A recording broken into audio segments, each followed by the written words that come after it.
Bon, dans le titre, j'ai pas totalement dit la vérité. Comme dirait Damso, Elie n'est pas né en Floride, mais en France, et a ensuite déménagé avec ses parents aux États-Unis. Bon, il a vécu toute sa vie là-bas, donc on va faire comme si. Non, ça va, je rigole.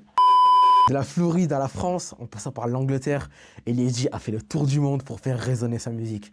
Destroy Lonely, Whitey, Smoke Purp. Depuis quelques années, Elie retourne les scènes pour marquer son empreinte dans cette industrie. Du violon à la musique électronique, pour finir par collaborer avec la scène rap. Installez-vous confortablement, car voici l'histoire d'Elie. Générique.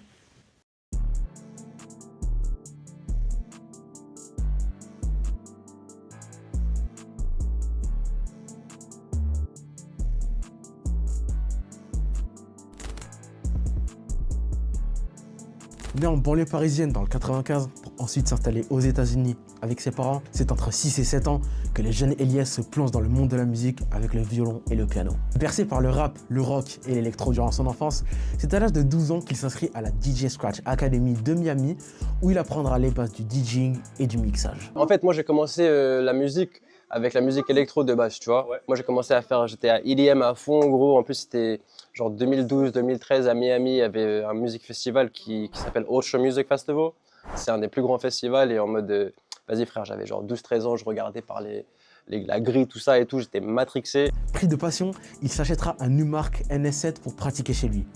Et si vous avez regardé mes anciennes vidéos, en général les producteurs ils commencent tous assez tôt la musique, mais bon, ça veut pas dire que si on commence tard, on peut ne pas percer. Bref, revenons à notre histoire. C'est à l'âge de 13 ans qu'Elias achète Ableton pour commencer à faire de la musique électronique jusqu'en 2016. Il cite notamment comme inspiration Swedish House Mafia, Martin Garrix ou encore Julian Jordan. Et tu entends l'influence en mode électronique derrière. Et c'est ça en fait LSD, tu vois, c'est juste un mélange de toutes les influences, tous les sons que j'ai écoutés, tous les trucs que j'ai vécu dans ma vie. C'est lors de son entrée au lycée qu'il décide de prendre la musique au sérieux et d'y consacrer corps et âme. À ce moment-là, pour lui, il n'y avait pas de plan B. À tel point qu'il a lâché l'université au bout de 2 ans pour se consacrer 100% à la musique. C'est durant ces années lycée qu'il commence à écouter du rap, plus précisément les artistes Young Lean et Lil Uzi Vert, ainsi que 2 artistes de la génération SoundCloud, XXXTentacion et Smoke Purp. Ce n'est qu'un an plus tard, en 2017, qu'il commencera à faire des prods rap, ainsi qu'à placer pour des artistes underground comme Summers ou Kane Kane. Cancan, je sais pas trop comment on dit. Moi, j'ai eu l'opportunité d'être à Miami au prime de la Floride du Sud. Tu vois, je voyais les XXXTentacion, les Smoke Purp, les Lil Pump, Denzel Curry, Space Ghost Purp, genre tous ces gars-là, j'étais là et je voyais ça avec mes propres yeux. Tu vois, des fois, je voyais les man dans la rue, tout ça et tout. Et en mode, je rentrais chez WAM, je faisais des prods et j'étais matrixé, frère, tu vois. Après, c'est vers 2016-2017 où j'ai transitionné à faire des prods, tu vois. Et les gars qui m'ont vraiment inspiré à faire des prods un peu trap et tout, c'était Young Good, Young Lean, tout ça et tout. C'est vraiment le projet Unknown Memory de Young Lean. C'est un de mes projets préférés jusqu'à aujourd'hui. Et c'est vraiment ça qui me motive à faire ce que je fais. Décidément, Elie a le flair pour dénicher les futurs talents. C'est en 2019 qu'il envoie un pack de 4 prods pour Wheeland avec les futurs titres Over and Over and Missed Calls. Pour l'artiste Whitey, c'est lors d'une soirée à Londres en 2021 qu'ils font connaissance et finissent par se dire qu'ils écoutent chacun les projets de l'un à l'autre. À partir de ce moment, ils ne se sont plus lâchés. Et pour l'artiste Isaiah Taijai, c'est après avoir reçu son mail qu'il commencera à lui envoyer des prods et c'est avec le temps qu'ils ont fini par s'entendre musicalement.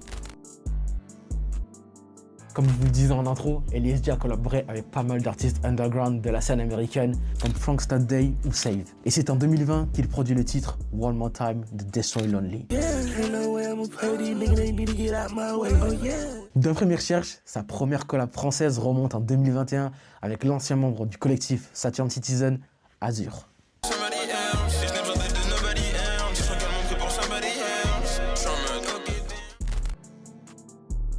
Grandir avec une double culture lui a permis d'avoir 2 visions de cette scène rap qu'il a ensuite voulu exploiter du côté de l'Europe. Et c'est après 21 ans passés à Miami qu'il décide de faire ses valises pour s'installer à Paris en 2023. J'ai grandi là-bas toute ma vie et je suis revenu en France, ouais, à Miami. À Miami. Après, je venais en France l'été, je venais 1 mois ou 2 voir la famille, tout ça, parce que moi je viens du 95 de base. À ce moment-là, son nom n'apparaît nulle part. Pas de label, pas de clip, pas un seul featuring. Ce n'est que les 2 années qui suivent qu'il sera crédité sur une pochette comme artiste principal. Mais ça, on y reviendra plus tard.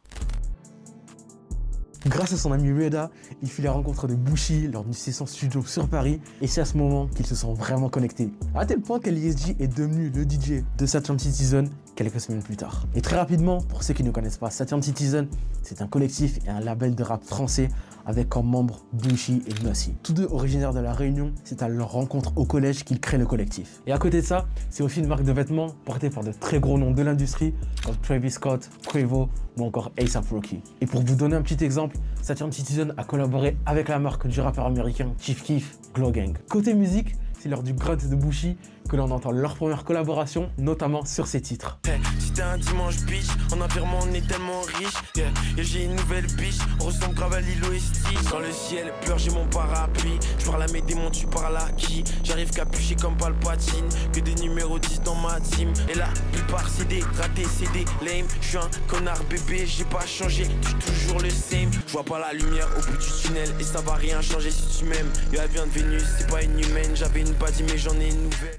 En 2024, sort la Bushi Type 3, sur laquelle Eli a produit 5 titres, dont le titre le plus streamé de l'album, Batman. Si tu prends le logo, la chaîne avec, je suis pas sûr, mais y'a moyen que ça te passe un prix. On m'a dit, dans la vie, y'a su quoi un pistolet chargé. Pour tous les Saturn Citizen, dites-moi en commentaire dans quel mood vous écoutez Batman. C'est avec l'album Epilogue sorti en 2025 qu'Eli vient confirmer son empreinte musicale aux côtés de Bushi, notamment avec ses titres. Est-ce que t'as fait rentrer un M grâce à un micro et une buzz? Elle pleure à chacune de mes pros, elle pleure à chaque fois que je pose. Avec 3 potes dans la Audi, des bitches qu'attendent dans le lobby. Je ma paire de Balenciaga, j'ai des gros pieds comme le hobby. Bébé fais pas sonner mon fun, je partage même pas ma peu mais je reprends tout ce que tu me donnes. Depuis le début de sa carrière jusqu'à son arrivée à Paris, Eli commençait à toucher du doigt cette connexion qu'il voulait tant créer entre la France et les États-Unis. Mais il manquait quelque chose. Un projet qui va définitivement concrétiser le pont entre ces 7360 km. 26 juin 2025 sort le premier album studio d'Eli 333. J'fume la foot cherche ce truc en moi. Eli a rassemblé plusieurs noms de la scène underground comme Pax Slime, 34 Murphy et No Snow. Souhaitant passer un cap et créer quelque chose de cohérent, il a réuni tous les artistes qu'il apprécie dans le but de créer le projet 333. Un projet de 10 titres qui s'écoute assez rapidement et ce que j'apprécie sur le projet, c'est que rien ne se ressemble, surtout au niveau des prods. Donc si vous souhaitez découvrir un univers riche musicalement, je vous invite vraiment à écouter le projet. Il n'aura pas fallu attendre longtemps pour écouter la deuxième partie, car c'est en février 2026 que 333 partie 2 sort sur les plateformes de streaming. Un projet avec des artistes qui se mettent parfaitement à l'univers d'Eli comme Six Street Love, Gatman ou encore Peace. Et dans ce volume 2, Eli a continué de faire ce qu'il aime. Le projet est vraiment cool, les artistes se sont vraiment adaptés à l'univers d'Eli et j'insiste vraiment sur les prods, encore une fois. C'est pas donné à tout le monde, mais si vous êtes ouvert musicalement, vous allez vraiment kiffer le projet. Perso, mes 3 coups de cœur sont ces titres-là. Mon label il a arrêté les frais depuis tes bénévoles. J'ai trouvé que j'arrête de casser les pots, mais je me dis que c'est l'époque. Dans mon téléphone. J'ai envie de mourir, c'est toi que ça qui. Mon cœur s'est transformé en carabine. De la musique de manière maladive. C'est dur si mon surnom n'est pas de ma team.